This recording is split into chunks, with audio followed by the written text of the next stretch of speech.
is going on? It is Saturday night, and I'm a guy who has been way too busy. I've already done my PGA shit. I already got my PGA content out. I've been doing college football afternoon, college football late, and now it's time to switch to NFL brain and do the touchdown hoedown, not emergency stream on Saturday night.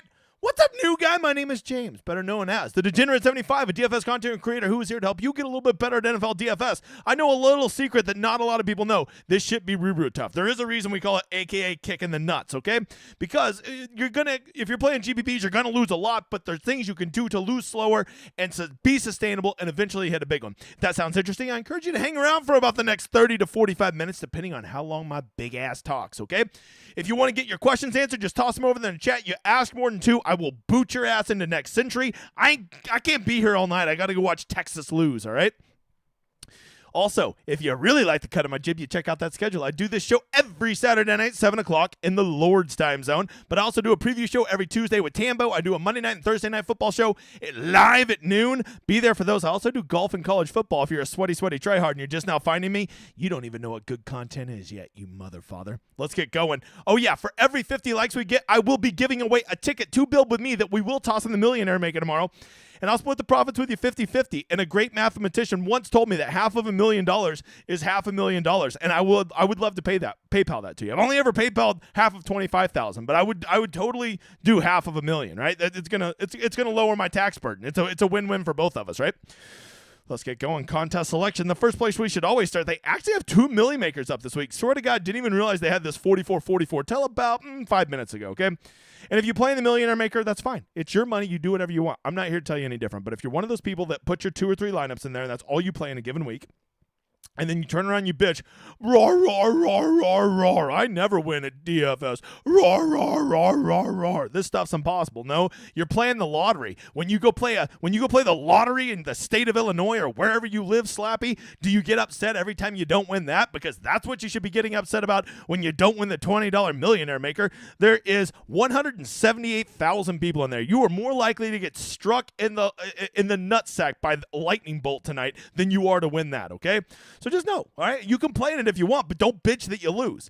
Try playing in smaller contests. Try playing in something that has less than 1,000 people in it, and quit thinking that you're going to win $1 million or $100,000 and go win 1,000. Go win 2,000, and you'll be so damn excited that you won. And you'll be like, oh my God, this thing that I enjoy doing actually gave me money for once, and I wasn't a deposit king. You don't know what an addicting feeling that is until you actually do it. And until you play in reasonably sized contests, you're not going to get there. Furthermore, play in contests in which you can max enter. Rather, that's a single entry, which is 1, or a 3 max, that's 3, a 10 max, a 5 max, whatever it is. Don't be getting into MMEs. That's a mass multi-entry with 150 people, and you go put your 3 slapdick lineups in it. Don't be that guy. Don't be that guy, all right? I'm trying to help you out here, bro. I'm trying to help you out. As always, you can experiment with cash. I always look for overlays, especially at satellites in different games like Superflex and Tiers. These are little pro tips that can help you try to get your money in a little more plus EV, because there's nothing more negative EV than you putting your 2 slapdick lineups in the Millionaire Maker every week and thinking you have the answer, okay? So if this hurts your feelings, well, just buckle up. It's only going to get worse, big guy. Sorry. Got to turn the fat kid fan on to me. It's toasty as shit in here. Can already feel the sweat starting on the brow. Hey, but of course the one contest you should be in is mine. Go get in it right now. Editor, put the link over here in the description, or in the chat, I should say. It is a $5 3-max flat payout structure, reduced rake. DraftKings hooks me up with this. It helps me build the community. Go get in it. It looks like we have, less than 200 spots to fill, so go help me get it filled up. I really appreciate you, motherfathers. And here's a shout out to our winner last week, Red Legs. Let's go. She sounds hot. Oh, cute dog in the picture, by the way. So congratulations to you and all of our other top 5 finishers, although I see one of them throwing up the horns. How dare you finish top 5 in my contest throwing up the horns? It's okay. We'll be throwing them down later tonight when the Cyclones be cycloning them longhorns up. All right, if I'm going to have a show about the process and not just about my picks and my plays, because I give picks. If I just put core plays and picks in the YouTube description, my channel will grow twice as fast. But I don't want to do that. I don't want the sheeple. If you're a sheeple, go watch the 800 other shows. It'll give you picks and plays and core plays and all that stupid shit, okay? You're not going to get them here. But what I am going to do is focus on the process. Now, I've noticed a lot of people have started saying, oh, we're about the process. They're not. If they give picks, you're not about the process, bruh. So I do a process tip every week week something I have learned over these years. I've not always been a winning player. I've not always been a good player. It took me a whole long time of getting kicked in the dick to finally figure out what I was doing wrong. And then it took me even longer to figure out what I needed to do even better to get good at this. So reflecting on that, I want to share it with some of you guys, because some of you maybe have only played DFS casually or just now getting into it. And I'm going to try to tell you the things that I wish I knew when I started many moons ago. First up, NFL process tip is this. You need to understand the causal, not casual, causal relationship that players on the same team have with each other, right? So often people don't think about this. They just look at a team and they see a team. Like let's just understand let's use the Lions. I believe they have a 28 or 29 point implied team total if you go off the Vegas line, right? And so a lot of people will see, oh, they have a big line. I should play guys from that team. And that actually is pretty sound logic, right? The team that has the highest implied total typically scores more fantasy points because they're going to score more points in the game, which is usually strongly correlated to getting more yards. Yards and points, of course, equal fantasy points. So that is a good strategy. But what so many people fail to realize is a lot of times there is a causal relationship to players on teams, and they directly step on each other's dicks, right? And when you understand this, it allows you to get in there and play games, play the good games, play the games that people want to play, but play them different than other people do, right? Everything has a causal relationship, especially in the NFL, whenever there is a finite number of plays. This isn't college where we have teams running, this team runs 100 plays and this team runs 90 plays. In the NFL, the wildest games are usually 60 to 65 plays per team. So when you have such a finite number of plays, it really limits the number of outcomes that can come out. You just don't get as many crazy outliers in that. So what I'm talking about when I talk about the causal relationship is we'll run with the Lions analogy, right? Say you want to play a Jared Goff stack tomorrow. They have a big total. Jared Goff had like 325 yards and 2 touchdowns last week. And, you know, he has Amon-Ra, he has Laporta. He's great. He's a great stack. He's $6,600. He doesn't break the bank. But what so many people fail to realize is like David Montgomery. If I decide I want to not play that, let's say everybody is playing that golf stack, and you say, well, I wanted to play it, but now that everybody's playing it, I think I'm going to go elsewhere. Well, if you understand there's a causal relationship between David Montgomery and Jared Goff, and it's a negative causal relationship, well, then you can start to see how you can play 2 games at once. You can play David Montgomery, and if he somehow rushes for, let's say, 120 yards and 2 touchdowns, well, not only is he going to have a great game and help your lineup be better, but he is going to have a negative causal relationship with Jared Goff, Amon-Ra St. Brown, and Sam Laporta, and he is going to be counteracting all those guys, because if he's rushing touchdowns, that is directly taking up the points that the Lions are going to score. It is taking up the yards that the Lions are going to score. It is going to change the game pace that the Lions are going to be in, and it is going to screw over Goff in that passing game.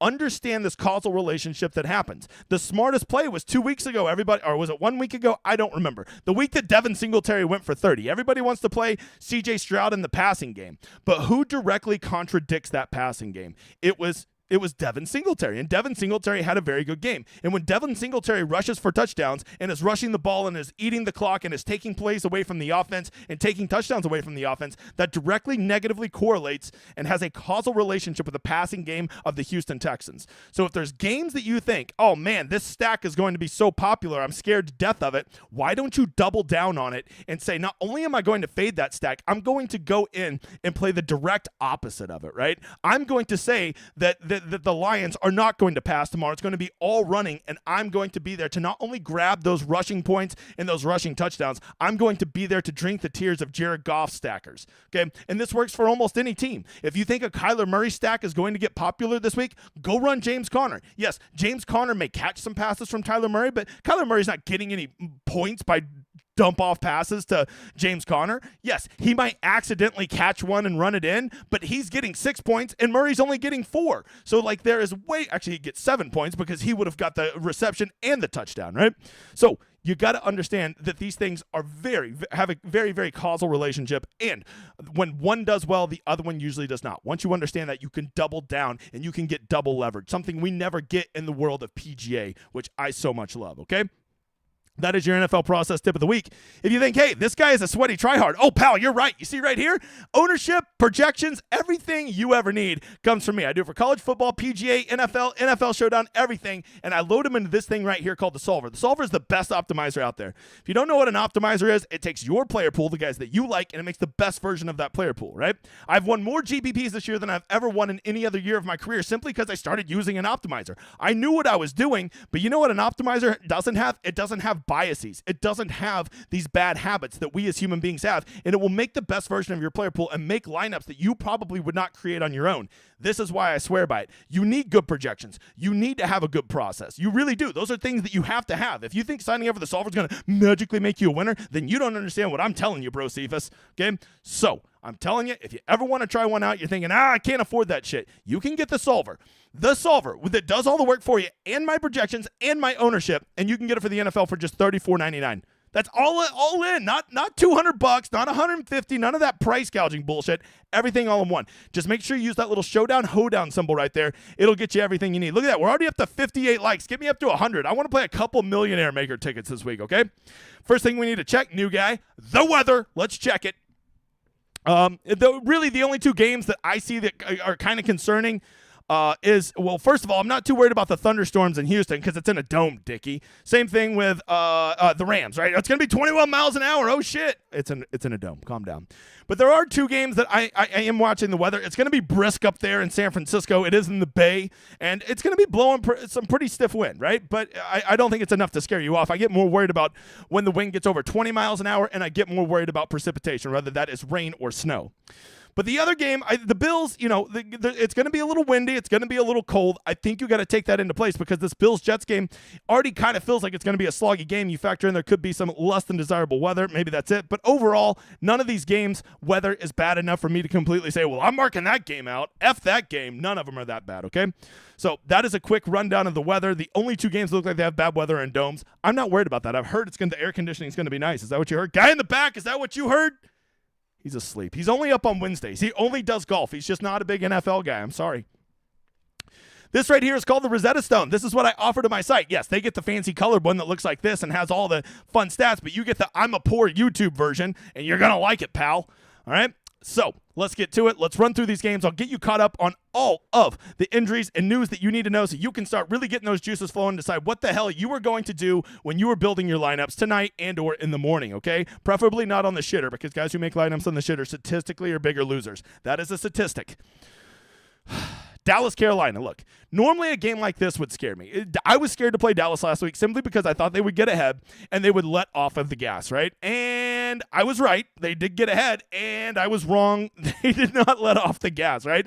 They're the 2007 Patriots. They're like, oh, we're up 35 in the fourth quarter. Play action over the top, all right? They don't give a shit. They are all about running it up on some people. So I am not at all worried about Dallas blowing them out and, my guys getting their points nerfed. But I do want to tell you that Dak Prescott at 7,300 is now starting to get priced up in that elite price range. And pricing this week be tight as shit. So if you want to start with a Dak, Lamb, Ferguson stack, you better hope that they get you 70 or 80 points because that stack is eating up ho bunch of your money, okay?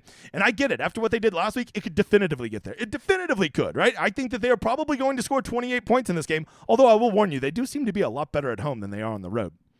But here's what I got to tell you. I got to go back to the well one more time. If there's ever a time that Tony Pollard has a get-right game, I was for sure it would be last week. And I think he did have 4 carries, at least 3 carries inside the 5-yard line, maybe 4, I can't remember. I'm an old man. But I'm telling you, they want to get him going. They desperately want to get him going. I stand by the fact that I think he is broken. Something we're going to find out at the end of the year. He was dealing with like turf toe or some shit like that. He just looks off, right? But in the meantime, if he's still playing, he's still getting that volume, and they still have that big of a total, I truly believe Pollard has a 2-touchdown game coming. Is it going to be this week? I have no fucking idea. But I know that he has one coming, and I've basically played him so many times, I feel obligated to keep playing that knuckle dragger. For Carolina, I wrote down a stat. Every game so far Bryce Young has played in his career, he has fucking sucked. That is a stat that I wrote down for all of you to have. Bryce Young is just not good, okay? Maybe at home this will be his breakout game, but based on what we've seen so far, he is garbage, and that concerns me because I don't think he can push Dallas, and Dallas has a defense that be getting after your ass. I don't think this is a great spot for Bryce Young to have his breakout game. Furthermore, I think Adam Thielen is finally starting to be the Adam Thielen we expect. He's going to get you 13 to 17 points tomorrow, but at $7,500, no thanks. No thanks, Bob. Chuba Hubbard is definitely the number one running back for this team. Miles Sanders is just a huge old waste of money for the Panthers, but Chuba Hubbard at 4,900 in an unfavorable game script, you better hope that he gets there catching the ball or somehow busts the long run, right? With a pass interference and he gets the ball at the 1 and runs it in. You do need to know that Hayden Hurst is still out, so Tommy Tremble,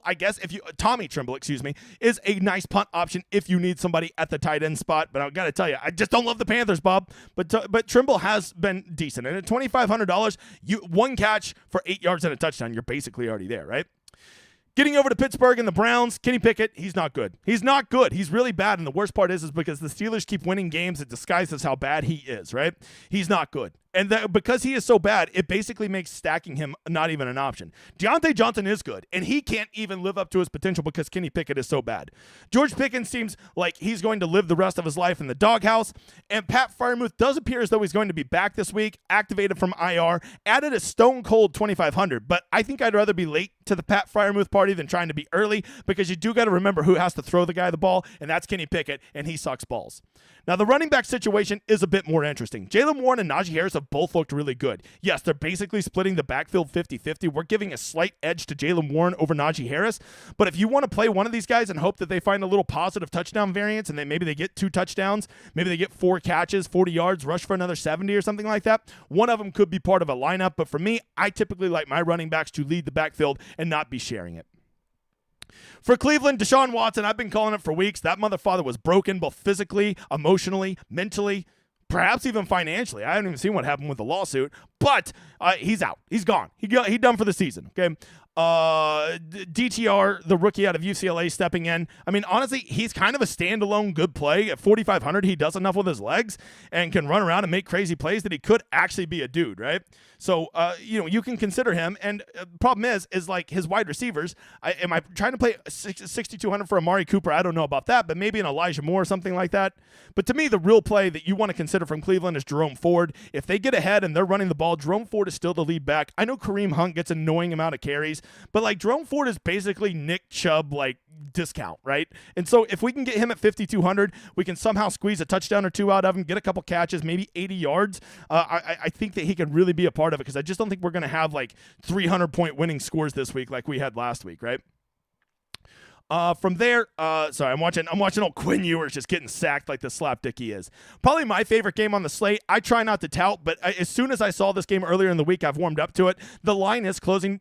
More and more people are getting on the Bears bandwagon, and because of that, I'm a little scared that my stack's going to get chalky. Justin Fields is back. That is the big news. No more old Tyson Baguette, okay? He went back to France. And Justin Fields is back. And Justin Fields, before he left, do not forget, seemed to be figuring something out. The Bears finally learned that the one thing that he does well is run around, make plays, chunk the ball deep, let him do it, right? Which makes guys like DJ Moore pretty valuable. Cole Kmet, pretty valuable, right? So a Justin Fields stack in a script where he is likely to be playing from behind and is going to need to do quite a bit offensively to keep up in this game. I think Detroit is almost guaranteed to score like 24 to 28 points. That's like a minimum. And so for them to keep up, he's going to have a big game, so I'm not opposed to Justin Fields stacks. On the flip side, I think Jared Goff stacks are very interesting. Amon-Ra is probably the cheapest of all the elite wide receivers. He's under that $9,000 threshold, and Sam Laporte is pretty solid, but it's kind of weird to see him as like, he might be the most expensive tight end on this slate. But the problem with the Lions is people always forget this. They're a run-forward team. They want to run the ball first. Don't forget last week, Jared Goff had a big game after they had already rushed for 3 straight touchdowns to begin the game. I think that's going to be normal. They're going to rush the ball for 3 touchdowns, but I don't think it's normal he's going to continue to have a big game when that happens, right? So, what do we do with this backfield? Jahmyr Gibbs and David Montgomery are both really good, valuable assets. Problem is, they're both priced like they have the backfield to themselves, and we know that neither of these guys have the backfield to themselves. So, David Montgomery, we saw, looked explosive last week. He looks good splitting time, but at 6,500, you basically need super efficiency out of him. For a guy that's not highly involved in the passing game, you're going to have to get some good touchdown variance. Jahmyr Gibbs, on the other hand, he is involved in the passing game. He does find the end zone, and he does hit huge runs. And at 7,000, that is an elite price to be paying for a guy that probably will only play about 55% of the snaps. But if you made me pick one, I would take Gibbs. Moving on to the Chargers in Green Bay. Look, I'm just going to tell you, Jordan Love is a bust, all right? But if he's ever going to get it together, this is the last week I will give this motherfather one more second of my brain, okay? If Jordan Love can ever get it together, it's this week. And if you want to run a filthy cheap stack, because there are really great pieces, really, really good wide receivers on this slate that you can get to if you can find a cheap stack. And everybody has looked good against the Chargers defense this year. Jordan Love could be that guy. You can stack him with Christian Watson, Dobbs, Reed, Musgraves. All of those guys are $5,200 or cheaper, right? I mean, Christian Watson at $4,600 is the biggest price-adjusted talent mispriced on the entire slate. The guy is like a $6,500 receiver. He just hasn't been back yet. And if he gets back, he can break a slate. This game has sneaky shootout potential. The weather is going to be decent, even though it's mid-November. Actually, is it late November up there in Green Bay? Furthermore, the Chargers have an offense where we know Green Bay is likely to have to score to keep up in this game. Herbert is, I don't think he's playing very well this year, but he will push the pace of a game. Eckler, certainly one of the better running backs on this slate. I see reasons to want to play Jordan Love. But do not forget about the Chargers. Tons of value could open up for the Chargers. We already know that Gerald Everett's out. With Gerald Everett being out, I think Parham really moves up the rankings to be probably the best punt tight end on this slate. But the other big news you got to watch is Keenan Allen and Jalen Guyton are busted up. Now you think, oh, maybe I'm going to play Quentin Johnson. Don't do that. That guy sucks, okay? I'm done with him. But if Jalen Guyton plays, I think he is probably the best punt wide receiver on this slate, right? If he's out, we'll have to see what happens with Keenan Allen, but some real value could open up for the Chargers passing game, or maybe we even give a little bit of that to Eckler, and instead of paying up a wide receiver like everybody's going to do, you pay up at running back and go get Eckler, right? Something to consider. I think the Chargers are going to definitely be the inactive that I am watching the most closely tomorrow morning. Hopefully we get word tonight on Guyton and Allen, but I don't think we will.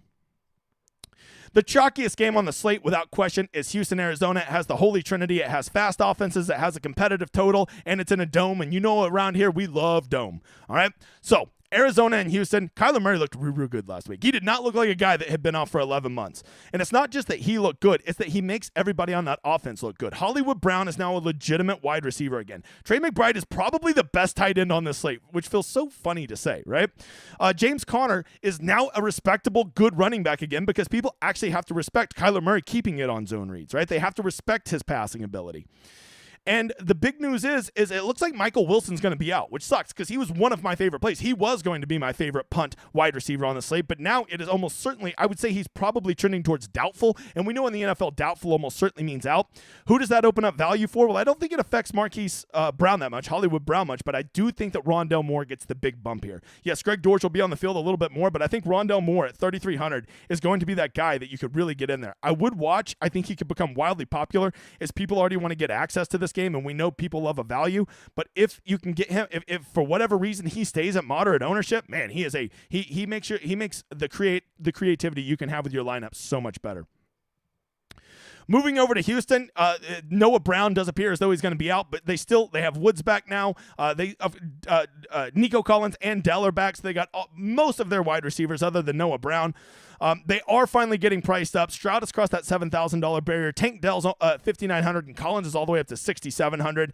They are at home. They're really good at home. They have a good passing game. They're in a game where they're likely going to have to score a lot. It makes a lot of sense. But as I told you with a process tip, think of the causal relationship. Maybe this is another week where Devin Singletary goes in there and steals it all. Or maybe we're going to see that Devin Singletary is the very popular one. If he's the high-owned one and not enough people want to pay up for this Texan stack, maybe you fade Singletary and you go play that stack, right? And so not only are you blocking out, say, 20% of people that would play Singletary, you also are getting a leverage on 95% of the field that didn't play CJ Stroud stacks.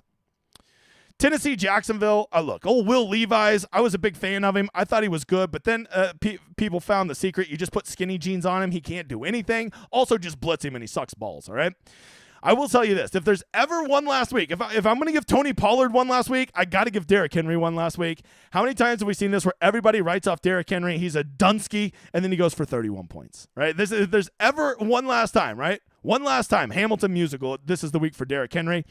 I think the Tennessee wide receivers are really not playable because Will Levis, if he gets a little bit of pressure in his face, he folds like a lawn chair. Jacksonville, on the other hand, I think Trevor Lawrence at 6,000 is just too cheap. Too cheap, right? He could go for 303 touchdowns, and he's very stackable. Ingram is priced very fairly. Kirk, Ridley are all priced very fairly. But I think where most people are going to go with Jacksonville is Travis Etienne. The secret's out. Tank Bigsby he sucks balls. He's just not good, okay? And so because of that, Etienne is probably going to get north of 20 opportunities, right? That's touches. That's both carries and targets, right? So ETN becomes very interesting as Jacksonville is likely to be ahead in this game. Maybe you go Jacksonville defense and correlate it with ETN, right? Or if you see that a lot of people are playing ETN, just fade ETN and understand the causal relationship and go play Lawrence in the passing game, right? Understand causal relationships.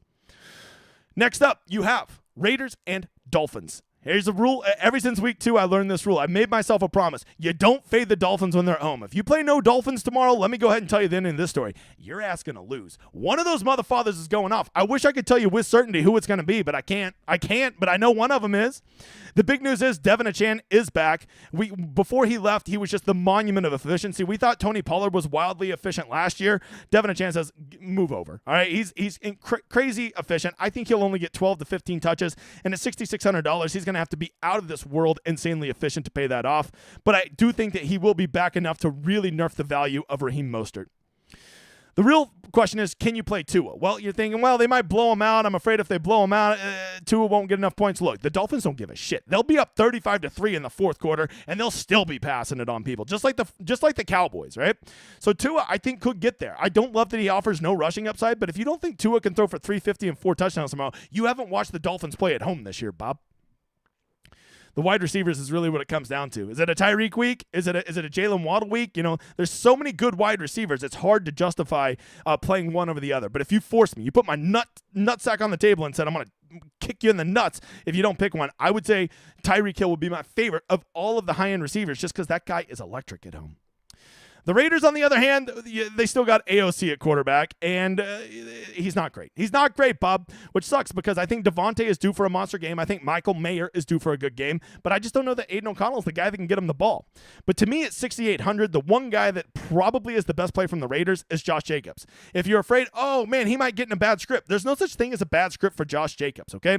Even if the Raiders get behind 21 points or something like that, 14, whatever the number is. All right, Josh Jacobs is still going to be catching passes out of the backfield. He still never leaves the field. He's still going to be involved. If they somehow are competitive, he's going to be involved. And if by some miracle of God they're playing ahead, you know he'll be involved, right? So I don't mind Josh Jacobs at all. Moving over, the Giants and Washington, the Giants are just horrific. I think this is going to be one of those times, a lot like we've seen with Derrick Henry. When people forget about Saquon Barkley, that's the time that he blows up and has those big games.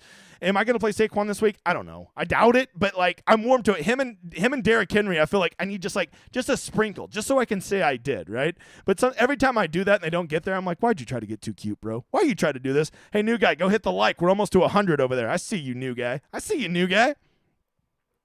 For Washington, look, Sam Howell at 6,300 I think is still underpriced versus the volume that he gets through his passing game. I think Terry McLaurin and Johan Dotson are guys that project very, very nicely in this game. They have a nice 24-point total. Logan Thomas is interesting. I don't love the shootout value of this game, so it makes me not exactly want to stack them, but I am warm to playing one-off pieces from this game. But I think the piece that everybody's going to want to play is Brian Robinson Jr., but just be aware. I'm telling you, I think he's fool's gold, right? Antonio Gibson's out. I got to play him. He had 6 catches last week. He's basically Austin Eckler now. No, he's not. It was a fluke game. Do not count on that. He might have a good game, but if you're using last week to justify that he'll have a good game this week, you don't understand what a fluke last week's game was, okay? Do not just play Brian Robinson Jr. because of last week and think that that's why he'll do well, all right? Because it is not. That was a fluky game that you should not expect those kind of catches from him. He's not that guy, pal. Let's get to the afternoon games. We got old Tampa Bay at San Francisco. There's a good chance that San Francisco is going to beat the brakes off of the Bucs. But if you think the Bucs are going to keep it close, I think Rachaad White is a guy just like Josh Jacobs who's kind of game script proof. No matter if they get ahead, behind, competitive, he's going to be out there. Mike Evans it's clear Baker Mayfield prefers Mike Evans over Godwin, right? It's not even close. So I think those are the two that I like the most. Brock Purdy is going to be wildly popular tomorrow just because of how cheap he is, how easy he is to stack, and how damn efficient he is. Like you can basically start him at 15 points because that's the absolute minimum he's going to get tomorrow, right? Problem is, who do you stack him with? They have a lot of great weapons. You want to stack him with Ayuk, Samuel, Kittle, McCaffrey? It's not so obvious, right? They got a lot of stars on that team, and not everybody could eat. Of course, you made me pick one. I would choose Christian McCaffrey, but if I had to pick one that I think is the best GPP play, the one that could go off that will be the lowest owned, I think Brandon Ayuk's that guy. I think he is that guy. If you made me pick one that will be lower owned, I think he would be that one, right? Getting over to the Jets and Buffalo, I've already talked about this game. We know the Jets, they play defense, they play slow, they played sloggy. The Bills have not looked super efficient, so bad that they fired their freaking offensive coordinator. Rest in peace, Ken Dorsey, and you cheating Miami Hurricanes. Who do you play from the Jets? I don't know. If I guess Breece Hall, but is this really a good spot for Breece Hall at 6,400? If you go look at his games, when he doesn't have that one big play, he really doesn't offer much, does he? The Bills, this is one of the few times you'll ever get a Josh Allen at home stack for under 5%. Those weeks literally never happen, and you'll have it this week. Maybe the Bills go win this game 35-3 and Josh Allen breaks the slate. I think you should be open to that. I don't know that I could get there, but I'm also only playing a handful of lineups, so I got to really be selective. But if I were playing 150, I would definitely be cutting out Josh Allen stacks in some of those, right? It doesn't appear as though Leonard Fournette is going to get activated, so I guess James Cook's still a guy, but man, that guy has fumbleitis, and it's a serious condition, and he needs to see a doctor. Lastly, Seattle and the Rams. I think this game is going to be so much more popular than you think it is. I think you're going to be sitting, after the early games are over, you're going to be like, yeah, I'm doing good. We're making money this week. And then you're just going to watch your ass moonwalk all afternoon because I think people are going to load up on this game. I think this game right here is going to be the secret, chalky-ass game of the slate. First of all, the stars in this game are all very fairly priced, right? Cooper Kupp is significantly cheaper than the other elite wide receivers. Puka Nacua is back down where he should be, around 7,100. All the Seattle receivers are under 7,000. Kenneth Walker back in the 6,000s. Geno Smith in the 5,000s. And now we got Matthew Stafford throwing passes again, so the Rams can have a functional offense. And it's in a dome. I'm telling you, this game is going to be chalky. There's gonna be people saving 2 or 3 people from this game in their lineups, and you're gonna think you're so far ahead, and you're gonna realize you're not. Geno has not looked great, but I'm telling you, if he could ever get it done, it would be in this environment against the Rams' slapdick pass defense. DK Metcalf did get 12 targets last week. It does seem like he is getting that leading role back. So if he's going to get that many targets and he's 6,900, nice, then I think you got to give him a hard consideration, okay?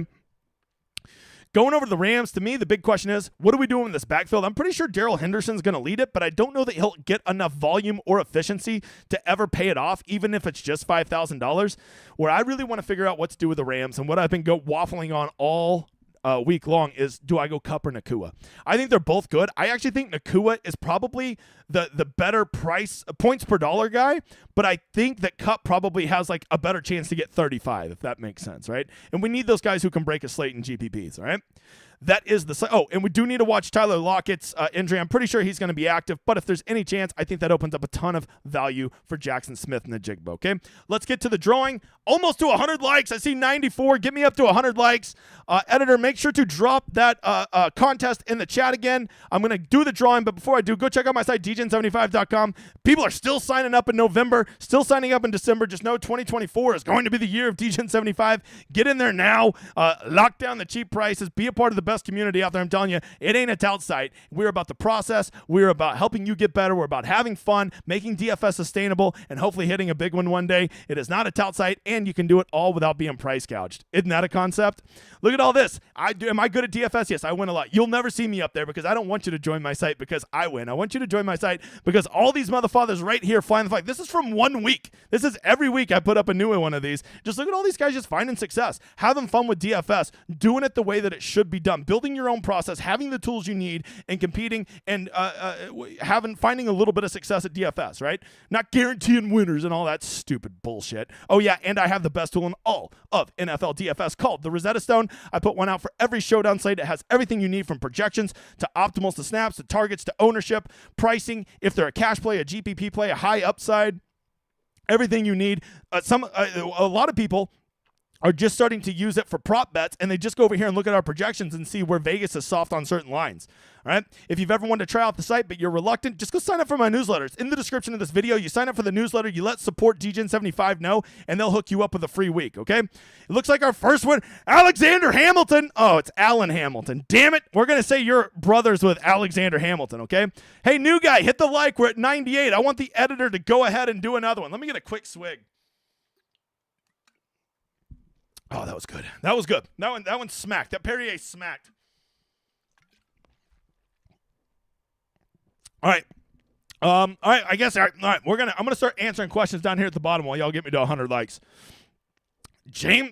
Editor just did it anyways. He doesn't give a shit. Editor makes his own rules. Can he listen? Kenny, listen up. You won. Reach out to me, you two. We will build a lineup, put it in the Millionaire Maker. Preferably, I'd like to do it tonight. The big guy be real busy on Sunday mornings. So reach out to me tonight as I sit here and watch these piece of shit loser Longhorns lose, okay? Let's get to the questions. And then I got to get out of here. I don't know what I got to do, but I got to go do something, I'm sure. Do you like Murray stacks and Field stacks tomorrow? I like them both, Bob. You don't have to work very hard to sell me on either of those, Tweezy. Let's go, mother fathers. College football smash. And speaking, you smash like the new guy. There it is. One new guy needs to hit the like. Let's see. How are the best ball lineups looking? Matthew, I didn't even get to as many as I wanted. I legit only did like 15 total.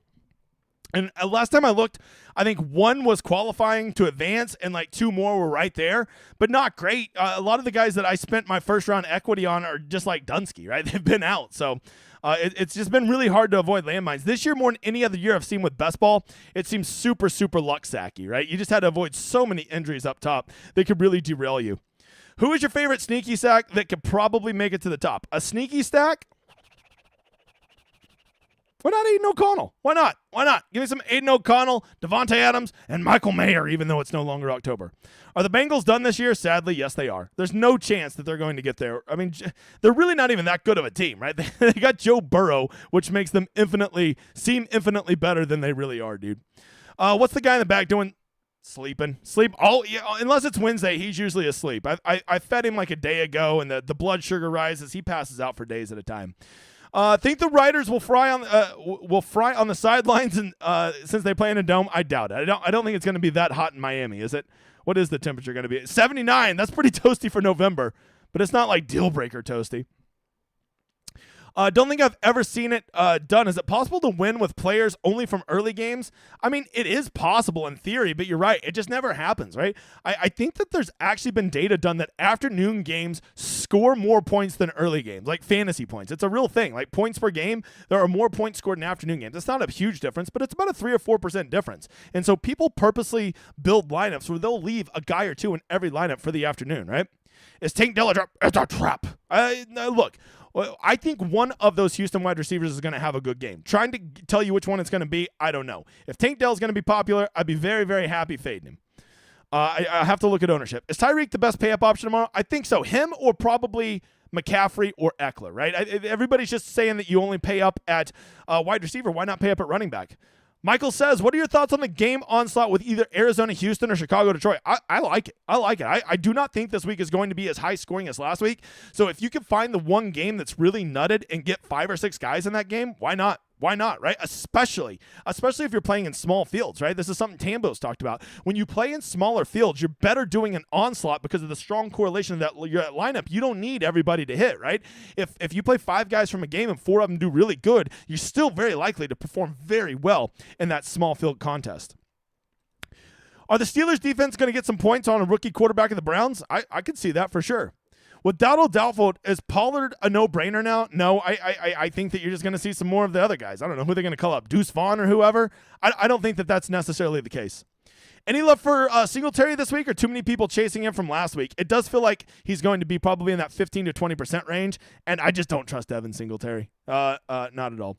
Josh Allen and the Bills go off big tomorrow. Yeah, I mean, I'm telling you, this is going to be the only time you'll ever get Josh Allen at home at under 5% ownership. Take advantage of it. I don't know how likely it is to get there, but I know that it's likely enough that if you're playing a good amount of lineups, you should be open to playing the game.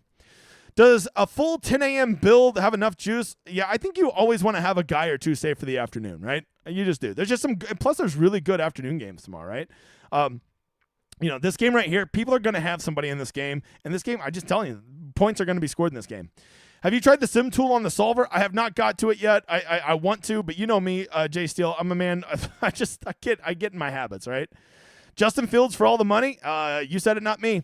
Imbosh, what's your favorite afternoon game to have exposure to? Probably, in a vacuum, probably this Bills game. I'm just telling you, no one's playing the Bills. Give me some Dalton Kincaid. Give me some Stephon Diggs. Hell, even give me Josh Allen. I don't know. I don't think that that's the one stack I want to run because I'm only running one stack, but he's on the short list, bro.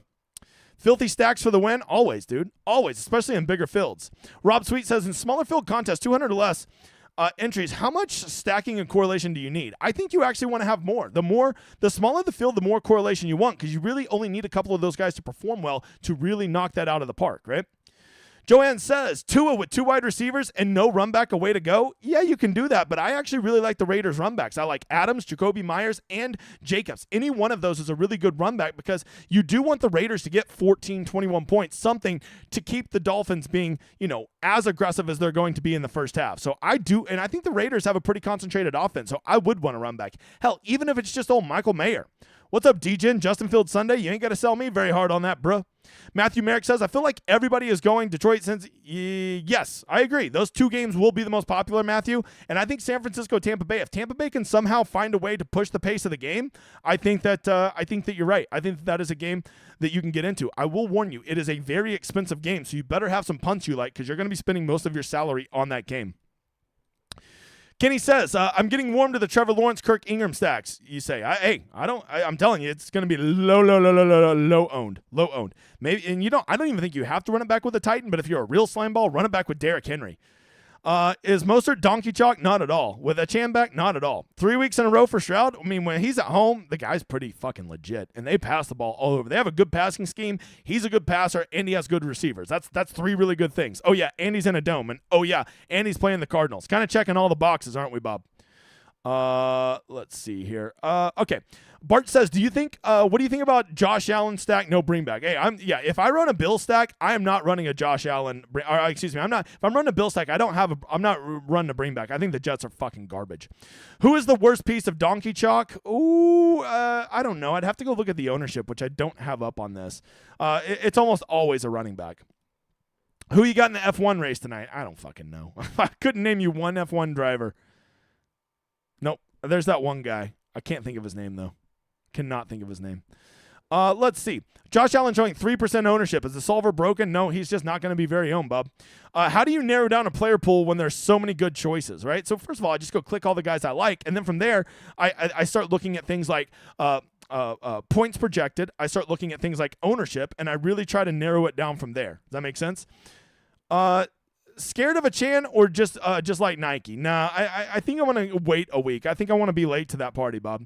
Do you prefer to play a running back or wide receiver in your flex? In the NFL, I'm almost always a wide receiver at the flex guy. Wide receivers just offer such a safer floor and bigger upside than running backs in almost every case, which is funny because at college football, I'm almost the exact opposite. I almost always prefer a running back over a wide receiver. Is a Chan low owned? I can't believe it. He will be low owned. You are correct. Let's see. Fade Thielen with a Dallas stack. Yeah, I think if you run a Dallas stack and then you want to run it back with Thielen, you're basically spending all your money. And, I don't know if you want to have all your money tied up in the Cowboys with frickin' Thielen as a run back. Alexander Hamilton, what's the best game you would play the defense on? Honest to God, I haven't even looked at defense. Here, let me just go do this. I'll go over to the solver. I'll go over to defenses. I'll sort by salary. And the first defense, I would be very open to Green Bay. There you go. Green Bay, if you want a cheap defense, there you go. If they're at home and they're playing a non-God team, give the Rams. I'll play the Rams. Don't give a shit. Don't give a shit. Okay, Bob Stoops. All right, what's your favorite stack? I like a lot of them. I don't do picks, Jordan. Come on, be better. Is it possible for Goff or Stafford to get there at their prices? Yeah, it's just the problem is they don't offer much rushing upside, so you basically are getting to where they're going to need the 300-yard passing bonus, or they are going to need to get probably 3 touchdowns. One of those two is going to be, Quinn Ewers throwing it right to Iowa State. What a fucking surprise. Okay. In 150 lineups, is it okay to play 5 quarterbacks? I think so. I call those 5 stacks, and I agree. That's a good number. I think that's a real good number, my man. Best defense team for the week. Already went over it. Jordan Love single or double stack. I think you could do either, right? If you want to just run a skinny Jordan Love stack and he gets you 20 points and gets the wide receiver to 25, that could get there because that would save you enough money, right? Just run Love and Watson, right? That's it. Or just Love and Musgrave, something like that. It could get there, right? He doesn't have to take 2 guys with him. He doesn't have to have 35 points to be in the nutted lineup. Don't forget, the week that I won my GPP, I did it with Garner Minshew scoring like 16 points. And I just had him single stacked, and he got Pittman to 23 or 24, but that saved me enough money to go get other good pieces from other games that went off. So you don't always have to have a quarterback take 2 guys across the finish line with him. Remember that when you're building your lineups, guys. Is there any team or game of quarterback QB correlation that could get there both? Yeah, definitely. McCaffrey and Purdy can always get there. What do you think about Garrett Wilson week? Yeah, I could. He's due for a big one, but he does have one small problem. Zach Wilson throws in the ball.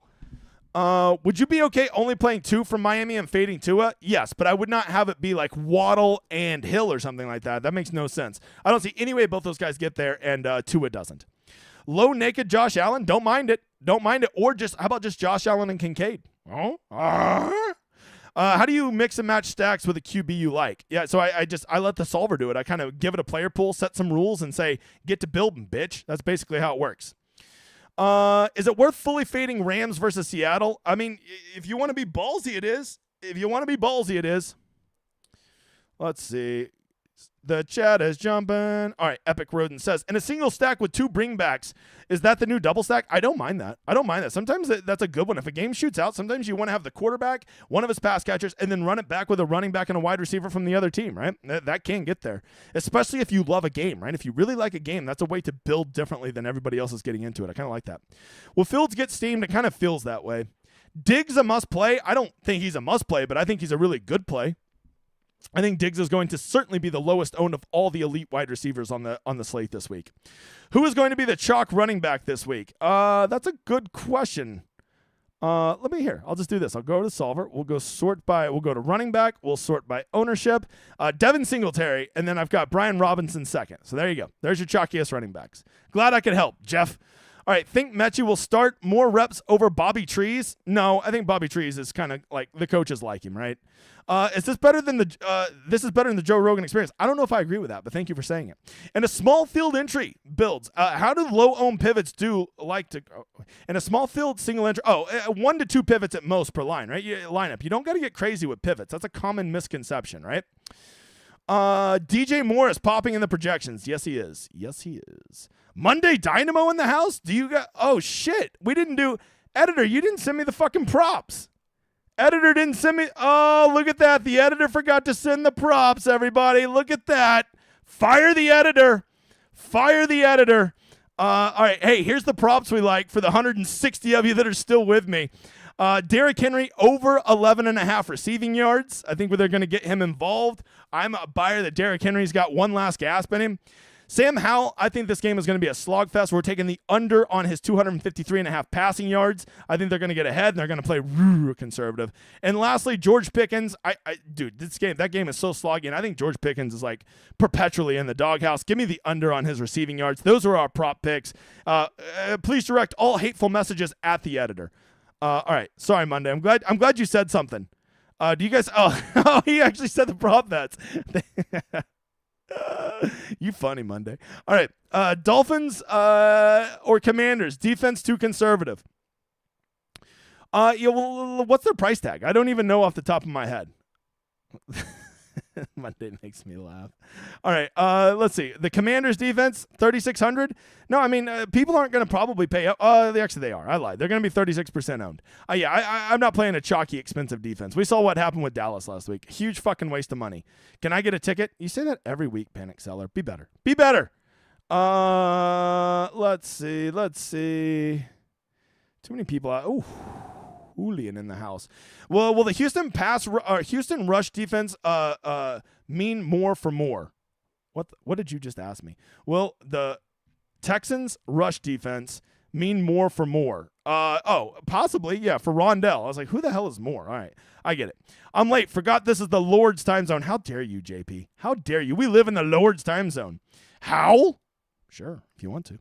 Brian Robinson, Fade McLaurin play the best leverage. Yes, that is a causal relationship. If McLaurin's doing well, that will almost certainly mean that Brian Robinson is not doing as well. I ain't feeding the editor this week. Oh shit, the stool pigeon will though. Just for the big guy. Thank you, stool pigeon, for the super chat. You mother father. All right, Southern Draft. Let's go. With Herbert active. Does that encourage the field stack? I know, yeah. So I kind of skipped over that earlier, didn't I? Khalil Herbert is active. He is back. And Deontay Foreman is actually the questionable one. But you know what? If anything, that just makes me like Justin Fields more because maybe they're actually going to have an efficient running game, which will help open him up a little bit. I see 3 more questions from 3 people I really like. Joanne, should we play Pollard, Carolina? I'm probably going to, Joanne. The guy owes me a 30-point game. I'm just going to keep playing him until he does it and then bitch about him every time he doesn't. Would you play value plays to be different in GPPs, Mooney, etc.? I would play Mooney if only way I'd play Mooney is in some weird stack with Fields. I'm not playing Mooney just by himself. No way.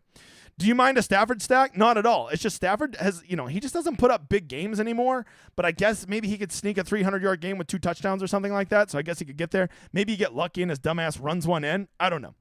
All right, 160 of you here. I appreciate you guys being here. I'm going to go get some shit done, get everything ready for tomorrow. All of my members, don't forget, we'll be streaming tomorrow at 10:30. Big Guy chat at 11, so I will see you then. Don't forget to check out the website. Don't forget to go hop in the contest. I appreciate you guys being here. I will talk to you, Monday for Monday Night Football? Let's do it, guys. You guys have a good night. Adios. Enjoy this outro.